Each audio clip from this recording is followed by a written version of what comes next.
Les invito, por favor, a ir conmigo a la carta de Pablo a los Romanos. Carta de Pablo a los Romanos. Y vamos a leer a partir del versículo 16 del capítulo 1 hasta el versículo 32.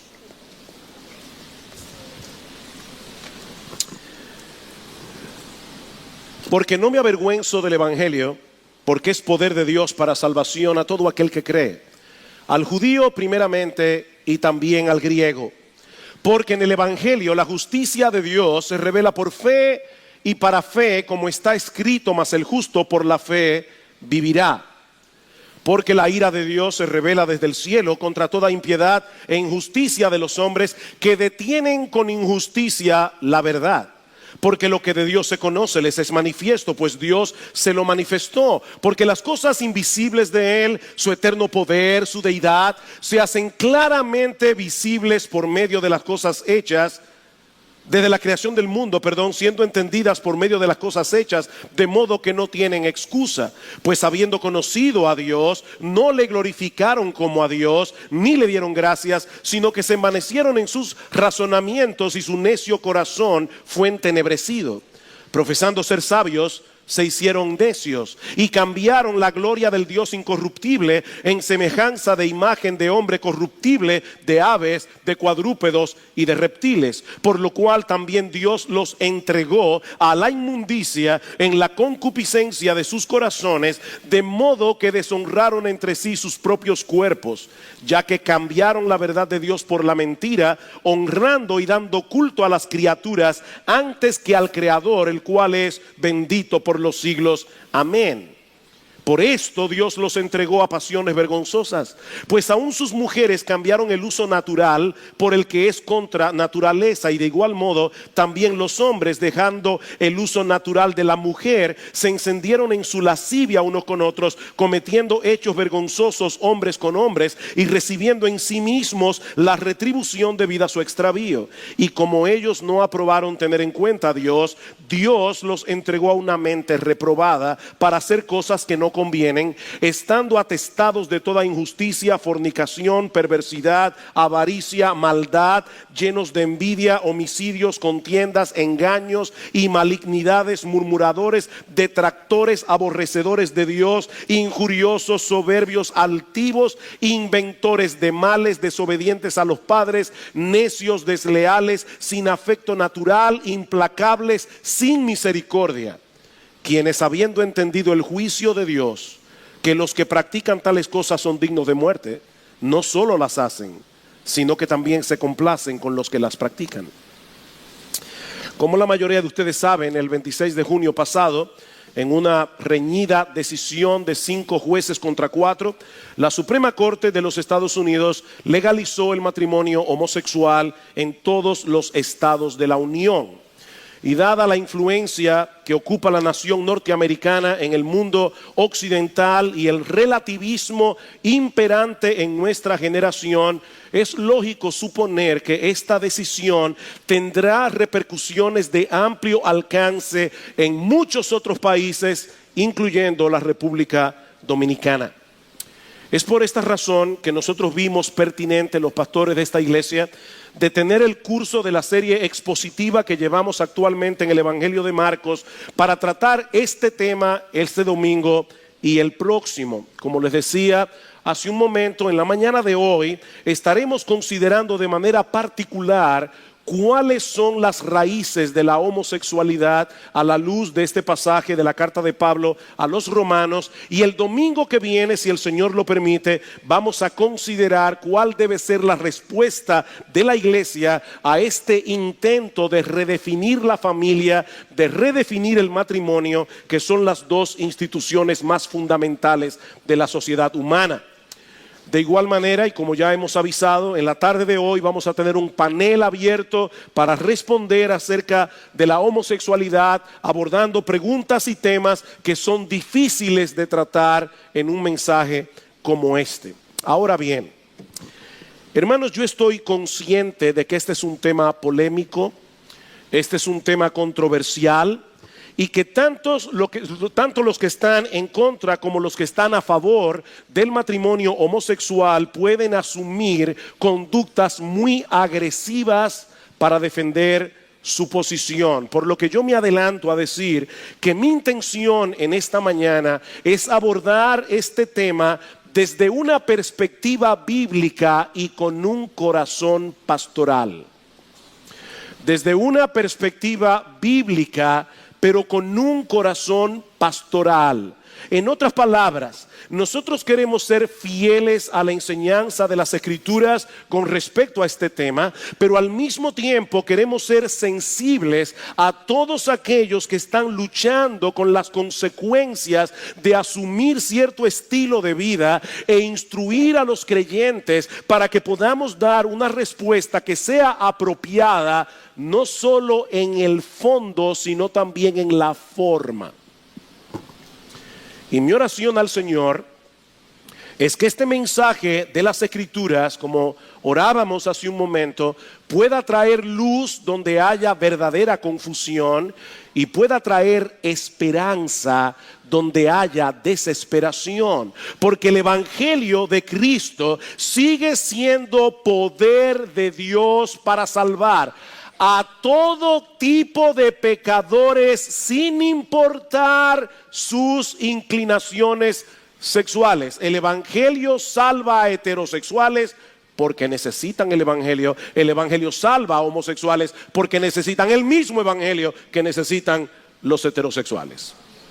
Por otra parte, es importante aclarar que el tema central de este pasaje que vamos a estudiar en la mañana de hoy, en la carta de Pablo a los Romanos, no es la homosexualidad. Y ya yo dije claramente que quiero ser fiel a la enseñanza de este texto. El tema central de este pasaje es la necesidad del Evangelio. De hecho, la Biblia no es un manual de sexualidad. La Biblia es una historia de la redención.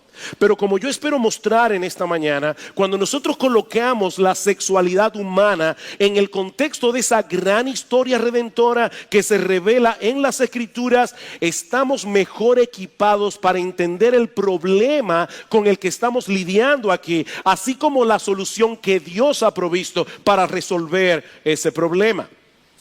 La tesis de Pablo en este pasaje es que todos, absolutamente todos los hombres por igual necesitan la salvación que el Evangelio anuncia, porque todos, absolutamente todos, son igualmente culpables en la presencia de Dios.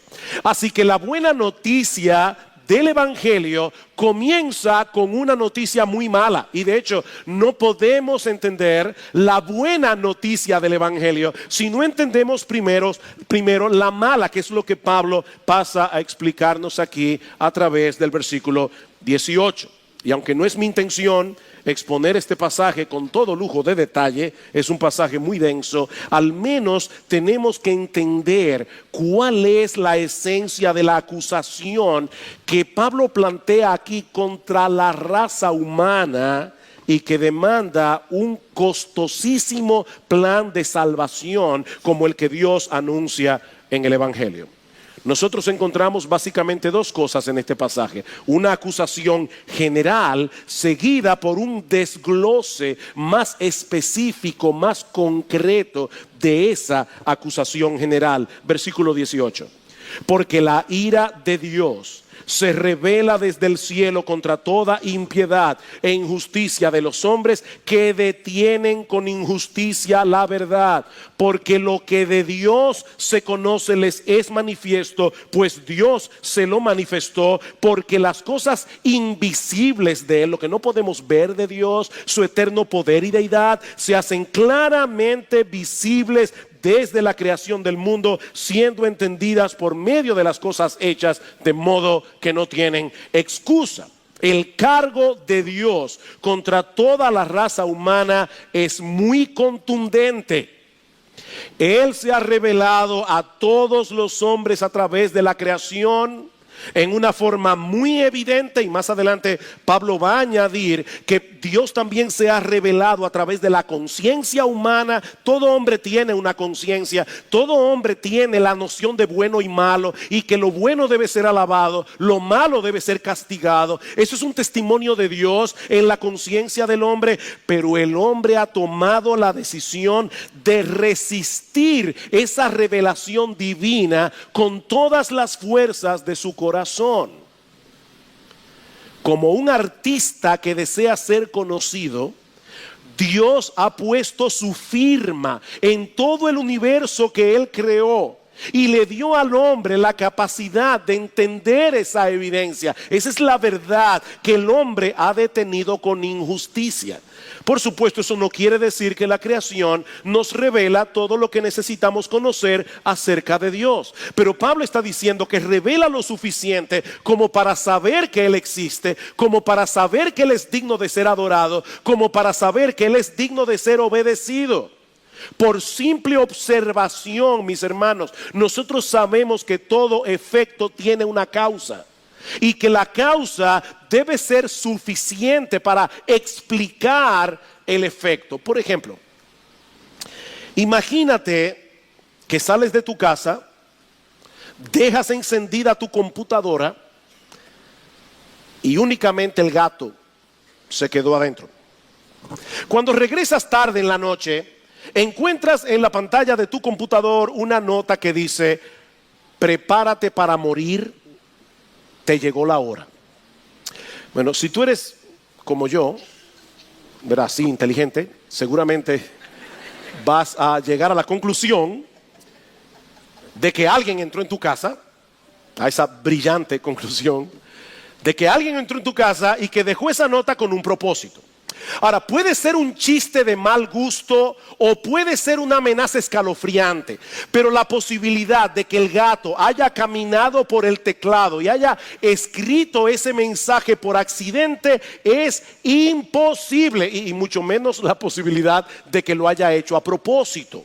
Esa causa no es suficiente para explicar el efecto, así que tú vas a tener que seguir investigando. Ahora, noten algo interesante en este ejemplo que yo acabo de dar. El hombre está hecho de tal manera que es incapaz de encontrarse con algo como esto y no tratar de buscarle una explicación. Y no me refiero únicamente a un caso como este en que su vida puede estar en peligro. El hombre, por su propia constitución, como Dios lo hizo, el hombre razona, el hombre piensa lógicamente, el hombre se hace preguntas. Es por eso que las novelas y las películas de detectives son tan populares. Hay una curiosidad natural en el hombre que lo mueve a atar cabos, que lo mueve a sopesar las evidencias para tratar de saber exactamente qué fue lo que pasó. Bueno, lo que Pablo está diciendo aquí es que la existencia del universo y nosotros dentro de ese universo nos plantea el caso más fascinante, nos plantea el caso más relevante que detective alguno haya tratado de descifrar jamás. Solo que en este caso la solución resulta increíblemente simple, porque toda la creación está repleta de evidencia que nos hablan de un creador todopoderoso, lleno de sabiduría, que hizo todas las cosas con un propósito. Eso es tan claro, dice Pablo, que el hombre que no se postra ante Dios en adoración y con un corazón agradecido queda sin excusa, dice en el versículo 21, literalmente queda sin apología para defender su caso cuando tenga que presentarse delante de él en el día del juicio.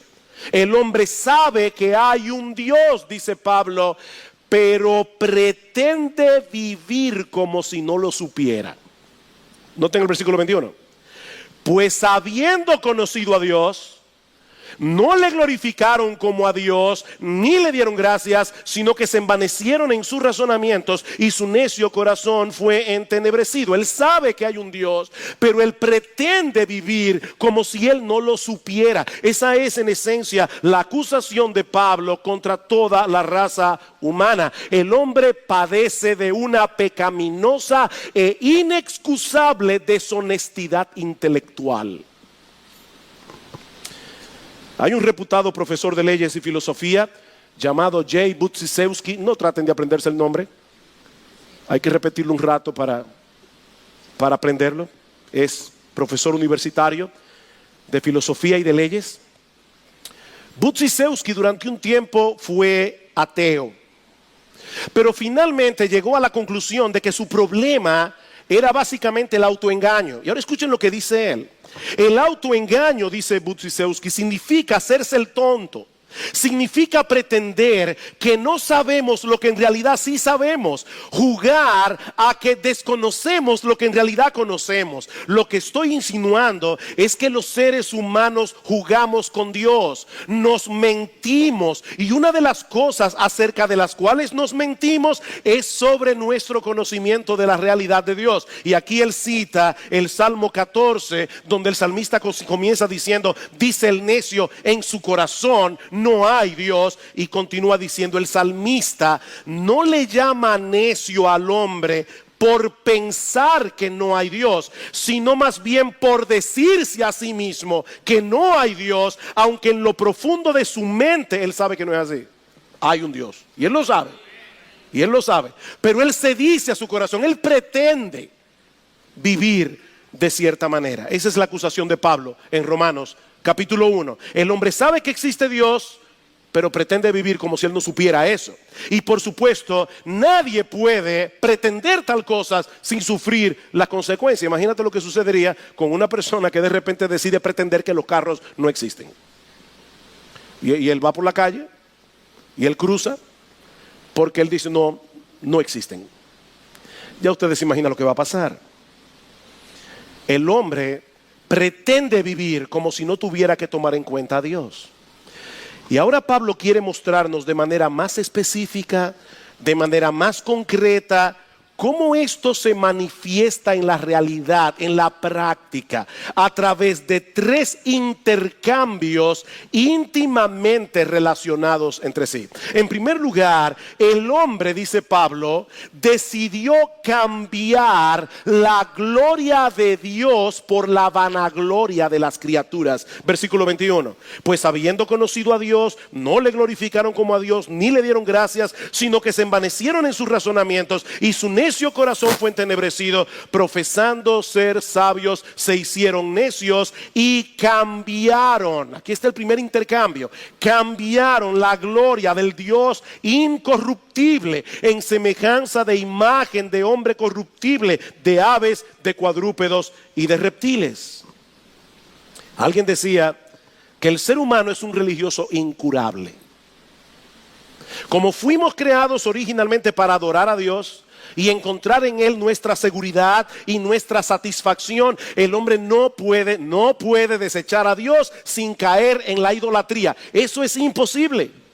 Y debo aclarar, porque somos personas muy sofisticadas del siglo XXI, que cuando hablamos de idolatría no podemos pensar únicamente en un adorador de imágenes.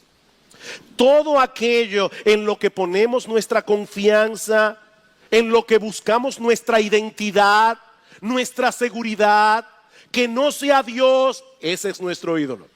Es aquello en lo que nos refugiamos en momentos de dificultad, o como dice Timothy Keller, son aquellas cosas con las que contamos para hacer nuestras vidas significativas. Son aquellas cosas de las cuales decimos: yo necesito eso para ser feliz, o si yo no tengo eso, mi vida no vale nada ni significa nada. Eso es un ídolo. El hombre busca desesperadamente en las cosas creadas lo que solo puede encontrar en el Creador, y por eso experimenta una profunda insatisfacción, no importa su inclinación sexual. Hermano, yo tengo que seguir insistiendo. Este pasaje no es acerca de la homosexualidad. Este pasaje es acerca de la culpabilidad humana. El hombre vive insatisfecho, no importa si es homosexual o si es heterosexual. C.S. Lewis decía que la historia de la humanidad es una terrible y larga historia del hombre tratando de encontrar algo que no sea Dios, pero que le haga feliz. Esa es la historia del hombre. Tratando de encontrar algo que no sea Dios, pero que le haga feliz. En segundo lugar, Pablo dice también que el hombre no solamente ha cambiado la gloria de Dios por la vanagloria de las criaturas, él ha cambiado la verdad de Dios por la mentira. Versículo 24. Por lo cual también Dios los entregó a la inmundicia en la concupiscencia de sus corazones, de modo que deshonraron entre sí sus propios cuerpos, ya que cambiaron la verdad de Dios por la mentira, honrando y dando culto a las criaturas antes que al Creador, el cual es bendito por los siglos. La gloria de Dios estaba supuesta a ser el sol alrededor del cual orbitaran nuestras almas, pero el hombre ha decidido orbitar alrededor de las criaturas y sobre todo se ha colocado a sí mismo en el centro de su propio universo. Y eso no solo nos convierte en idólatras, sino que produce una profunda distorsión de la realidad. Una profunda distorsión de la realidad. El hombre ha cambiado la verdad de Dios por la mentira, en el sentido de que ha decidido poner a un lado al Creador, descansar en la criatura. Adorar a Dios como Dios es ver las cosas como son. Y por lo tanto es vivir conforme a la verdad. Adorar a la criatura como si fuera Dios es vivir una ilusión que distorsiona por completo nuestra percepción de las cosas. Es abrazar la mentira como si fuera la verdad. Es por eso que Pablo dice en el versículo 21 que los hombres se envanecieron en sus razonamientos. Han perdido la capacidad de razonar equilibradamente. Tanto así que a la necedad el hombre le llama sabiduría. Profesando ser sabios, se hicieron necios. Y a la sabiduría el hombre le llama necedad. ¿Cómo nosotros podemos entender que en Estados Unidos, en los Estados Unidos de Norteamérica, matar el huevo de una águila calva te lleva a la cárcel y a pagar una multa de 5 a 10 mil dólares, pero matar a un niño en el vientre de la madre no tiene ninguna penalidad? Profesando ser sabios, se hicieron necios. Al cambiar la gloria de Dios por la vanagloria de la criatura, el hombre ha perdido su punto de referencia para poder interpretar la realidad en una forma objetiva. Y una de las ilustraciones más claras de esa terrible distorsión es precisamente la homosexualidad, que es el tercer intercambio que Pablo menciona en el pasaje, versículo 26. Por esto Dios los entregó a pasiones vergonzosas, pues aún sus mujeres cambiaron el uso natural por el que es contra naturaleza. Y de igual modo también los hombres, dejando el uso natural de la mujer, se encendieron en su lascivia unos con otros, cometiendo hechos vergonzosos, hombres con hombres, y recibiendo en sí mismos la retribución debida a su extravío.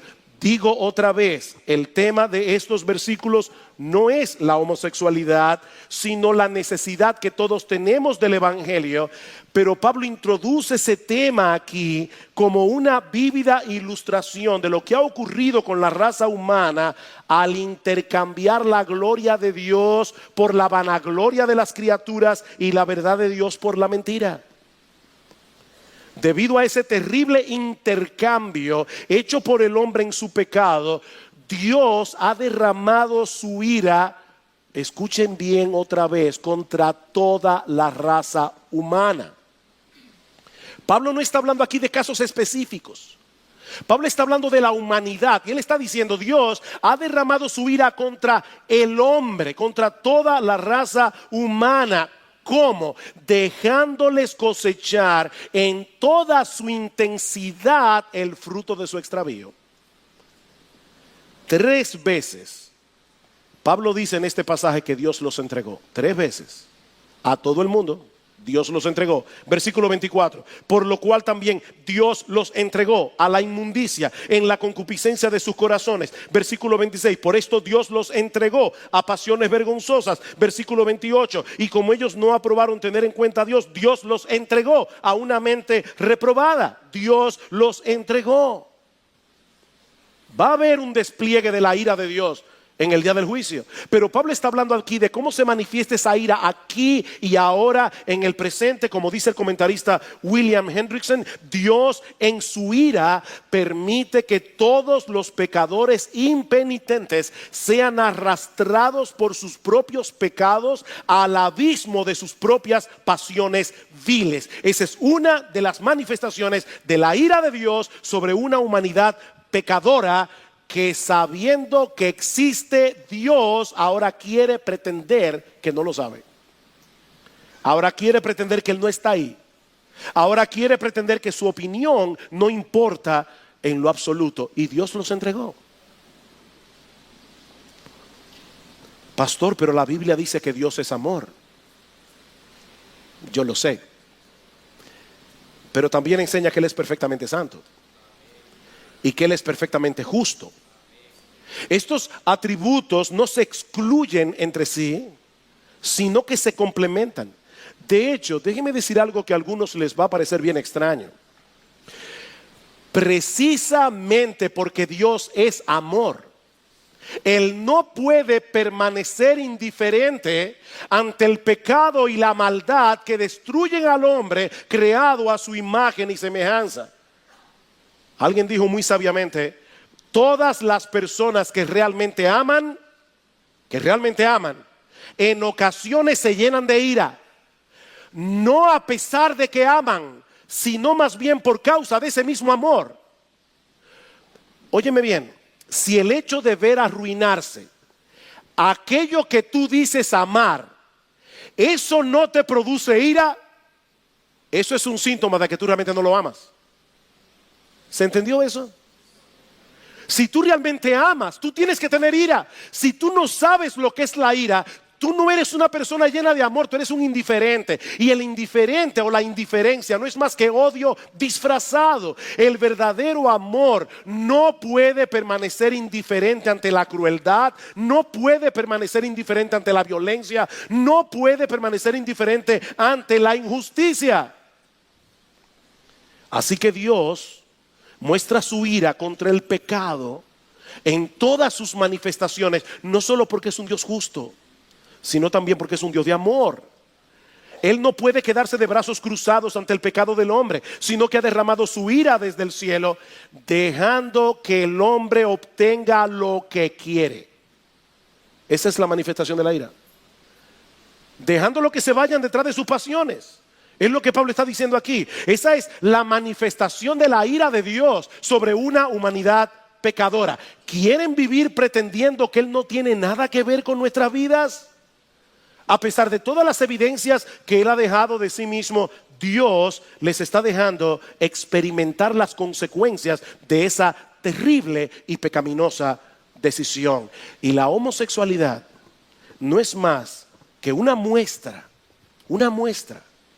de cuán distorsionada puede llegar a ser la percepción de la realidad cuando se decide vivir de espaldas a Dios, al punto de llegar a deshonrar sus propios cuerpos, como dice Pablo en el versículo 24, por lo cual también Dios los entregó a la inmundicia en la concupiscencia de sus corazones, de modo que deshonraron entre sí sus propios cuerpos. Esa palabra inmundicia se refiere a todo tipo de pecado sexual, incluyendo también la homosexualidad, como vemos en los versículos 26 al 27. Y noten que los términos que Pablo usa en los versículos 26 y 27 para referirse a este pecado específico. En ambos versículos nos dice que son pasiones vergonzosas, que son antinaturales. Y al final del versículo 27 dice que es una conducta extraviada que trae consigo inherentemente retribución o castigo de parte de Dios. Y yo creo que de lo que Pablo está hablando allí no es del SIDA. Cuando Pablo dice en el versículo 27, recibiendo en sí mismos la retribución debida a su extravío, lo que Pablo está diciendo es que la perversión misma es parte del castigo. Es un pecado que lleva a más pecado, y esa es parte del castigo de Dios. Pero yo sé que estas palabras son fuertes, pero hermanos, eso está en la Biblia. Esa es la opinión de Dios revelada en las Escrituras. La conducta homosexual es una violación al orden establecido por Dios cuando Él hizo al hombre para la mujer y a la mujer para el hombre. Es en ese sentido que Pablo está usando aquí la expresión contra naturaleza. Y nosotros sabemos, yo he tratado con muchos homosexuales o con varios homosexuales a lo largo de mi ministerio. Yo sé que muchos perciben como natural sus inclinaciones homosexuales y que algunos piensan incluso que han nacido así. Pero quiero decir esto con todo cuidado. No son nuestros deseos, por más fuertes que sean, los que definen nuestra naturaleza. Es el propósito de Dios en la creación del hombre y de la mujer. El problema es que el pecado ha distorsionado tanto la personalidad humana que ahora deseamos cosas que no deberíamos desear. Y aclaro, este es un mal que nos afecta a todos, homosexuales y heterosexuales. A todos. El deseo de un hombre casado por otra mujer que no sea su esposa no hace legítima la poligamia. Porque no son nuestros deseos lo que definen lo que está bien y lo que está mal, y mucho menos cuáles deben ser nuestros derechos civiles. No son nuestros deseos lo que definen eso. De manera que la práctica homosexual es un pecado. Independientemente de lo fuerte que pueda ser la inclinación de aquel que lo practica, porque violenta el diseño de Dios para la sexualidad y para el matrimonio. Dios diseñó el matrimonio para que un hombre y una mujer pudieran unirse y llegar a ser una sola carne. ¿Saben para qué? Y esto es lo hermoso del matrimonio: para que sean una parábola viviente de la relación de Cristo con su iglesia, como dice Pablo en Efesios capítulo 5.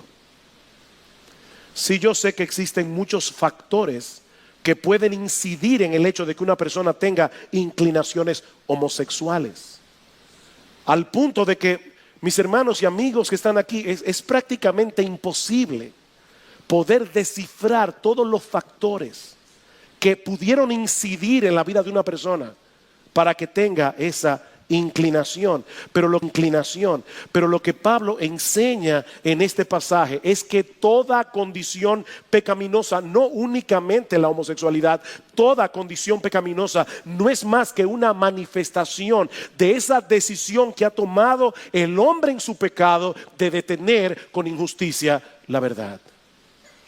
Y de hecho, noten, hermanos, y aquí hablo a los creyentes, que la homosexualidad no es el único pecado que se condena en este pasaje como fruto de esa fatal decisión tomada por el hombre. Escuchen lo que dice Pablo en el versículo 28. Como ellos no aprobaron tener en cuenta a Dios, Dios los entregó a una mente reprobada para hacer cosas, en sentido general, cosas que no convienen, estando atestados de toda injusticia, fornicación, perversidad, avaricia, maldad, llenos de envidia, homicidios, contiendas, engaños, malignidades, murmuradores o chismosos, detractores, aborrecedores de Dios, injuriosos, soberbios, altivos, inventores de males, desobedientes a los padres, necios, desleales, sin afecto natural, implacables, sin misericordia. Ustedes se dieron cuenta cómo Pablo mezcla en este pasaje pecados tan escandalosos como el homicidio y la fornicación con otros pecados que a muchos no les parece tan terrible, como la envidia, como el chisme, la murmuración. ¿Saben cuál es la intención de Pablo aquí? Pablo quiere que entendamos que todos hemos sido afectados por esos dos intercambios primeros que mencionamos anteriormente, incluyendo los moralistas y religiosos. De hecho, a partir del capítulo 2, Pablo va a comenzar a hablarle a los moralistas. Y le dice: por si acaso no pienses que tú también estás exento. Y al final termina diciendo: todos estamos bajo pecado. Romanos capítulo 3, versículo 9 al 10. No hay justo ni aun uno, no hay quien busque a Dios, no hay quien entienda. Homosexuales y heterosexuales, todos somos igualmente culpables, porque todos hemos cambiado la gloria de Dios por la vanagloria de las criaturas. Todos hemos cambiado la verdad de Dios por la mentira. Unos lo manifiestan de un modo, otros de otro, pero todos hemos detenido con injusticia la verdad, y todos tendremos que dar cuenta por esto algún día en el tribunal de Dios. Pero es aquí precisamente donde entra el juego el glorioso evangelio de nuestro Señor Jesucristo. Todo lo que Pablo está diciendo aquí, todo lo que Pablo está diciendo es para poner en contexto la sorprendente y extraordinaria noticia de que Dios diseñó un plan de salvación con el propósito de salvar a todo tipo de pecadores, independientemente de sus inclinaciones sexuales. Versículo 16: porque no me avergüenzo del evangelio, porque es poder de Dios para salvación. ¿A quiénes? A todo aquel que cree, al judío primeramente y también al griego, porque en el evangelio la justicia de Dios se revela por fe y para fe, como está escrito: mas el justo por la fe vivirá. Pablo, ¿y por qué nosotros necesitamos esa gloriosa noticia del evangelio? ¿Por qué necesitamos esa salvación que el evangelio anuncia? Porque la ira de Dios se revela desde el cielo contra toda impiedad e injusticia de los hombres que detienen con injusticia la verdad. La palabra evangelio significa buena noticia. Pero esta buena noticia solo tiene sentido en el contexto de la mala noticia que hemos estado presentando hoy aquí. El hombre ha pecado gravemente contra Dios. El hombre ha detenido con injusticia la verdad. Habiendo conocido a Dios, él ha decidido pretender que Dios no está allí, que no hay que tomarlo en cuenta. Y eso ha traído como consecuencia un montón de conductas pecaminosas y distorsionadas. Pero ahora escuchen lo que hizo Dios para resolver ese problema.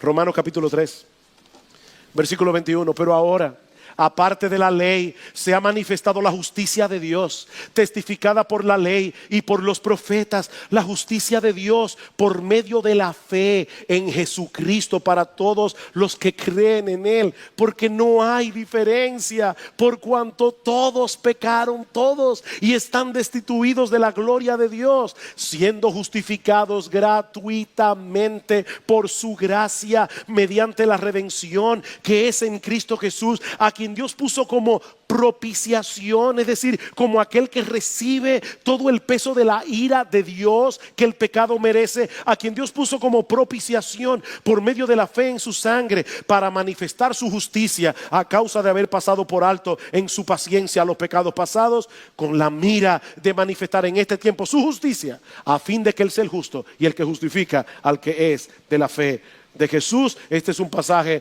teológicamente muy denso, en palabras muy sencillas. Lo que Pablo está diciendo aquí es que Dios envió a su Hijo al mundo, nuestro Señor Jesucristo, la segunda persona de la Trinidad, para derramar sobre Él la ira justa que merecen nuestros pecados, para así poder justificar a todo el que ponga su confianza únicamente en Él, sin pasar por alto así su justicia.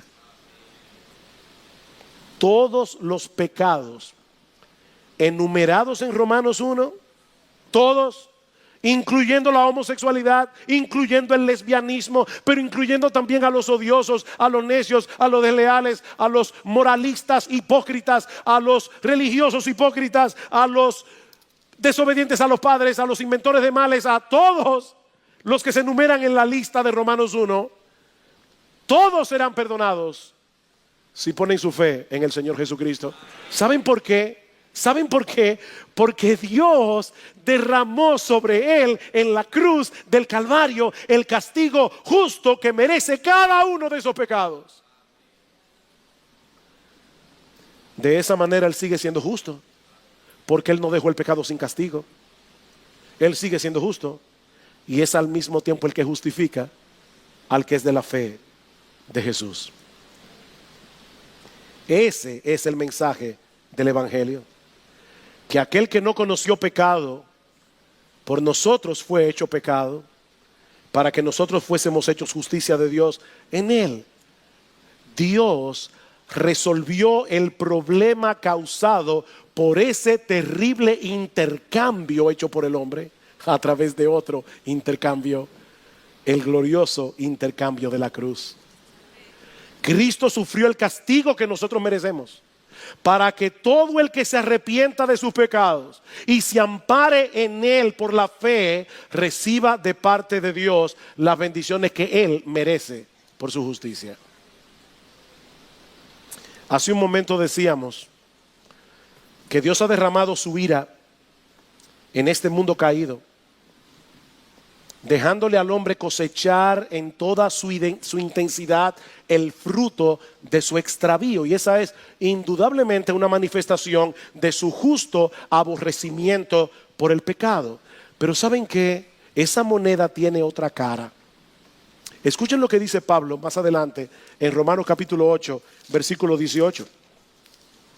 Pues tengo por cierto que las aflicciones del tiempo presente no son comparables con la gloria venidera que en nosotros ha de manifestarse, porque el anhelo ardiente de la creación es el aguardar la manifestación de los hijos de Dios, porque la creación fue sujetada a vanidad, a futilidad, a lo que no sirve, a la frustración, no por su propia voluntad, sino por causa del que la sujetó, en esperanza, porque también la creación misma será libertada de la esclavitud de corrupción a la libertad gloriosa de los hijos de Dios. ¿Saben lo que Pablo está diciendo aquí? Que toda la frustración que nosotros experimentamos al vivir en este mundo caído tiene la intención de despertarnos a la realidad de lo horroroso que es cambiar la gloria de Dios por la vanagloria de la criatura, con el fin de que muchos puedan volverse de su pecado, poniendo su fe en el Señor Jesucristo y colocando a Dios en el lugar que le corresponde. Mi amigo, hay esperanza para el pecador, independientemente de sus inclinaciones sexuales. Hay esperanza para el homosexual, hay esperanza para el heterosexual, hay esperanza para el liberal y hay esperanza para el moralista hipócrita. Hay esperanza. Hay esperanza para el publicano y hay esperanza para el fariseo, porque hay salvación en Cristo para todo aquel que cree. Escribiendo su carta a los Corintios, Pablo les recuerda que ningún pecador impenitente heredará el reino de Dios. Ninguno. No erréis, dice Pablo, ni los fornicarios, ni los idólatras, ni los adúlteros, ni los afeminados, ni los que se echan con varones, ni los ladrones, ni los avaros, ni los borrachos, ni los maldicientes, ni los estafadores heredarán el reino de Dios. Pero ahora Pablo dice, y esto erais algunos de vosotros. Esto erais algunos, mas ya habéis sido lavados, ya habéis sido santificados, ya habéis sido justificados en el nombre del Señor Jesús y por el Espíritu de nuestro Dios. Yo sé que muchos nos acusan de homofóbicos porque decimos que la homosexualidad es un pecado. Y lamentablemente no sería correcto de mi parte dejar de reconocer que muchos cristianos actúan de tal manera que muestran la realidad de esa acusación. Pero ¿saben cuál es la realidad? La verdad verdadera detrás de todo esto. Que solo los cristianos pueden y deben manifestar verdadero amor hacia los homosexuales, al mostrarles su problema con la justicia de Dios, para luego presentarles la esperanza que todos tenemos en Cristo. Nosotros amamos a los homosexuales y debemos recibir a los homosexuales de la misma manera que recibimos a los heterosexuales. Queridos hermanos, no perdamos el foco en medio de este debate que se ha levantado en torno al matrimonio homosexual. Sí, nosotros queremos hablar donde quiera que el Señor nos dé la oportunidad de hacerlo y presentar la verdad acerca de la sexualidad humana y acerca del matrimonio